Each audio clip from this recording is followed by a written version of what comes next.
what I gotta get to now.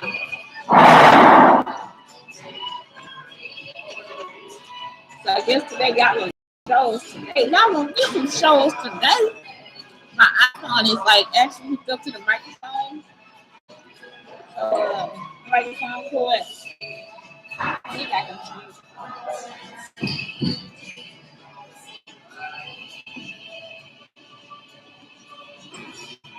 This music be loud in the motherfucker. I'm wondering why.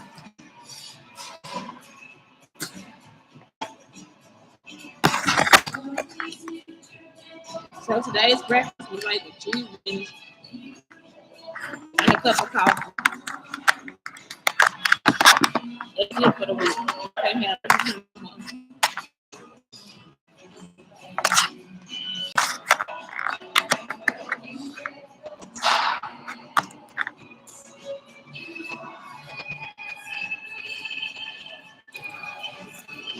And my friend just asked for his money back, y'all. I hate borrowing money.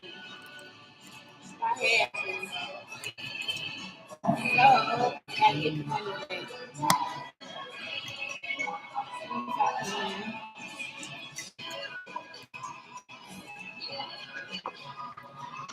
That nigga don't like no fucking money.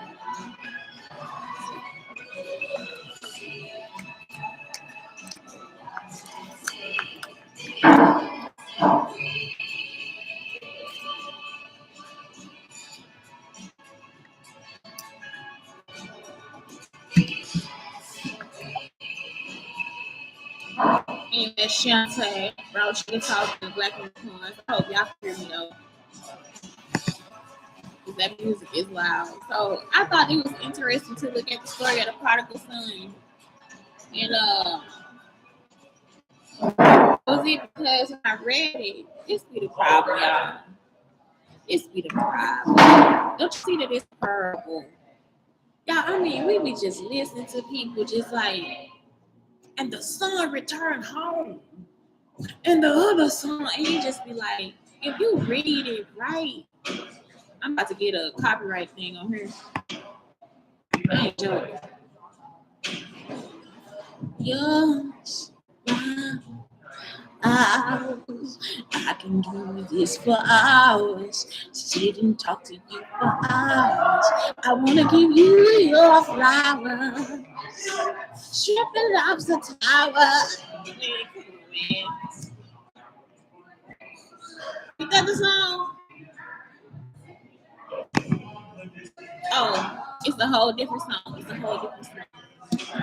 No copyright laws and broken her.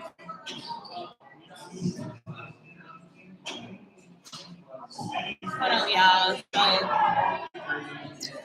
Instagram. Hopefully, I can do this show live. It's still sideways.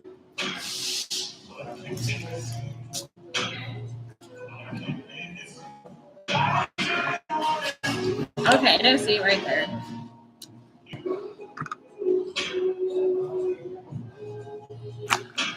All right, so yeah, the prodigal son. So look, I'm reading it. No, it's a parable. So I'm looking at the prodigal son, and I'm like, this is a parable. So let's first off talk about what a parable is, because you can't, y'all just be.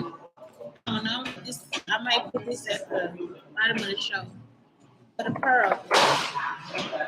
That's what the Bible was, like the rest of the Bible, like the rest of the stories, which is parables. So it's like, how did you get all that feeling from what was going on? It's a simple story used to illustrate a moral or spiritual lesson as told in the gospel. So really, yesterday the Catholic priest, he was like, put yourself in the father's situation. Like, that's something else I like about Catholicism. He like identify this person, and really it's like walking his shoes. So he said identify with the father, the prodigal son, and older brother.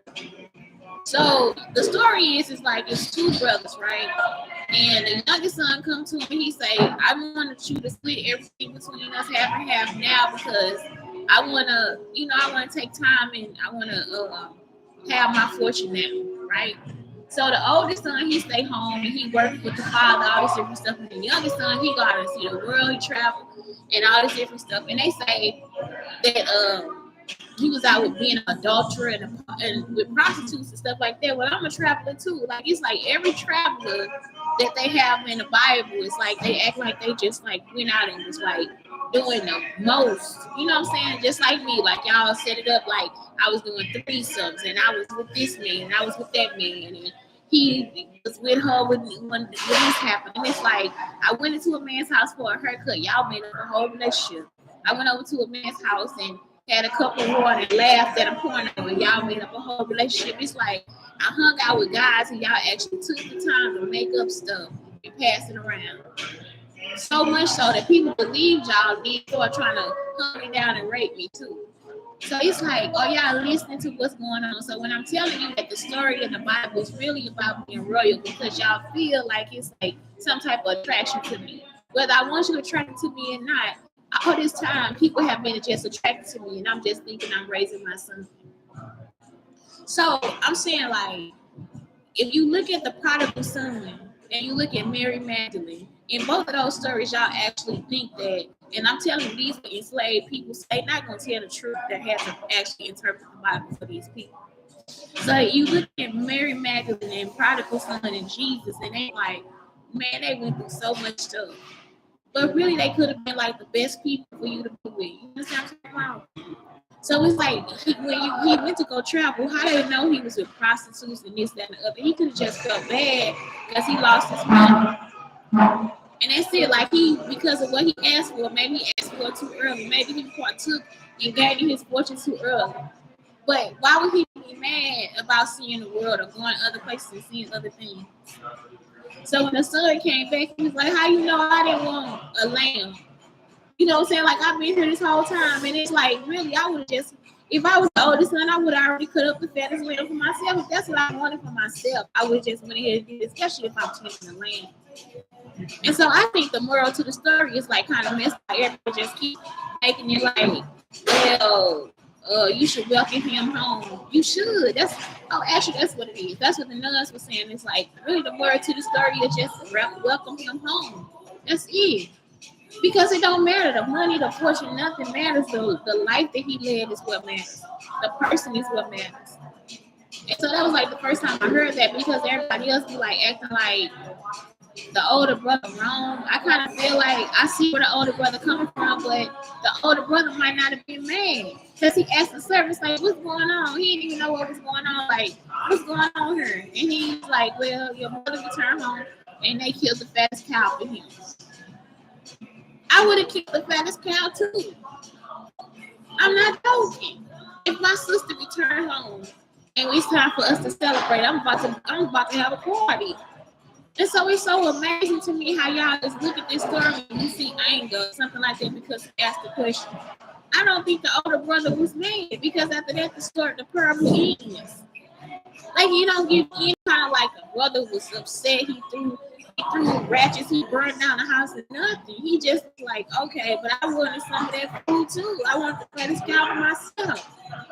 You see what I'm saying? It's like almost like he drank my Mountain Dew. That's all he really saying. It's like, would he really be angry about that, especially if he stayed home up this far? It's like some people, it's like the way that we see it is just kind of like, why would I feel that way? You see what I'm talking about? So it's like instead of y'all just actually looking at it from y'all own point of view, you just take the point of view like this man was so mad because of what he did. It's like, but he decided to stay home. You see what I'm saying? And if he gained fortune, he had time to travel. So that's the other thing, like, and that's how we feel too sometimes. It's like the women that actually come after me be like some women that act like they holier than thou. You know what I'm saying? I'm not even I'm not your sister either. So y'all will be acting like because I traveled a lot or because I had these life experiences that it's wrong that I have. And I'm not supposed to talk about it. But y'all sit at home with your parents and try to go to church every Sunday and look for a man and all this different stuff. And I feel like you're wrong for that. Because you're not really showing the evil within yourself. Because a lot of y'all evil. You will hold me back from having a life because you never had a life. I didn't choose to stay here. I chose to travel. So it's like if you didn't make the same decision, then I don't understand what you're upset about. You made a decision to sit in your mom and daddy face and act like you was an angel. when they know you was the real hoe on the street. It's like, what do you want me to do? Lie to you for the rest of your life? I'm not here to do that. If I went somewhere and had a good time, what's wrong with me sitting back telling the story? I'm a storyteller after all. You see what I'm saying? So it's like, what is it? Why would he be upset? And that's something that somebody that's upset with me would have to explain, because I haven't been out here with no prostitutes or nothing like that. I went out here spending my money and lollygagging, and I was somewhere taking care of business every fucking time. So it's just amazing to me how y'all feel like y'all have that type of control or power over my life in some kind of way, like where you have to come and be in my face about it. And I was just like, that just don't make sense to me. Like it made no sense to me when I read it. Like, what was wrong with him just saying, well, I want to eat that for myself, and just going to go eat it too? You see what I'm talking about? Like, why I gotta get upset because you drank the soda? If I offered you the soda and you drank it, that's cool. If I offered you the soda, you came back and got it and drank it, and it was still there, and that's cool too. But if somebody that you love returns home, offer it, give it, and have a celebration. Instead, y'all like to like just break it down. Like, you gotta be upset for what? It's like every time y'all do something, it's from anger, and God is not of anger. You want to tell somebody, go read the Bible, go pray, and every time you want them to pray, it's so because you angry with them, because you jealous, because you envious, and that don't make sense to me. It don't make sense at all. If you really did what you said you were doing, you wouldn't have time to do it. I don't have time to be jealous, envious, or anything. Today, I heard these two women going back and forth, right? So the first one say, yeah, I got my Porsche. Look, the other one don't got a Porsche. She got to get on the bus. This woman car is a hoopty, y'all. I'm talking about for real. My hoopty rolled tailpipe dragging. It don't work. Man, her kids keep nagging. They grown to their leg. And I was like, you know what? I had a pickup truck, 96 Ram. I cried when they took it from me. I cried. I was crying while they was loading it on the thing because it was my down payment for my new Prius, right? I was like, that is so dope, right? I was like, I done been in both those situations where, because she said, well, listen to what I'm about to tell you. So the lady say, I wouldn't have bought a cash car. My friend told me to buy a new car. Then woman said, well, that's all the money I had in that car be rolling out. That's how my truck was, y'all. My truck is, I'm telling you, whoever took that truck is still driving that truck. I'm not joking. If I could have just took the time to fix the windows, I was going to do it myself. I was like, nah, just get rid of it. The air conditioning didn't work. I can't do all that. I can fix some of it. I can't fix everything. So I'm just like, okay, I'm just going to go ahead and get rid of it. I wish I would have kept it as a project so I could go ahead and fix it myself. Tomorrow I would have really fixed it because I don't have fast money. I ain't got to make up no contraptions. I ain't got a nigga rig and I can fix it. So what I'm saying is, like, the lady just sat there and was like, she started feeling some type of way about it because she started explaining, like, she was getting upset, like, no, that's all I had. I ain't had to never change the tires on that car. I know it looked bad, but for real, it's wrong. And I'm like, man, depending on the year of the car, it could still have a good engine and everything in it because they started, like, around, like, 96, they stopped trying to make good engines and stuff. They was trying to, like, keep up with the Japanese companies and all this stuff, right? You got to look at the history of the automobile. So, look, then the other lady say, look, the one that got the car, she gonna sit down at the table. The woman got these holes in her jeans. She gonna say, I'm talking about both of them trying to make each other feel insecure about something. They don't even have to talk to each other in the morning. I wish they would just shut the fuck up. The other lady sit down and say, you gonna wear them jeans today? I say it's gonna be warm today. It's gonna be like 50-some degrees. Look, I'm still getting in the middle of it, trying to make them really see the positive side of both of what they talking about. You see what I'm talking about? I want them to come out on the positive side. Like you say, you gonna wear them jeans? You sure you ain't gonna be cold? You ain't gonna put nothing. That lady looks so cute in the jeans, y'all. I'm talking about she busted, she tall with long legs. You know what I'm saying? She don't need no jeans under them pants. And she look cute. It wasn't a bad look or anything. You see what I'm saying? So I'm like, they still gonna sit at the table and go at it. Like it's like a tit for tat. tat for tit. You should never open your fucking mouth if you can't take the fucking comments. You see what I'm talking about?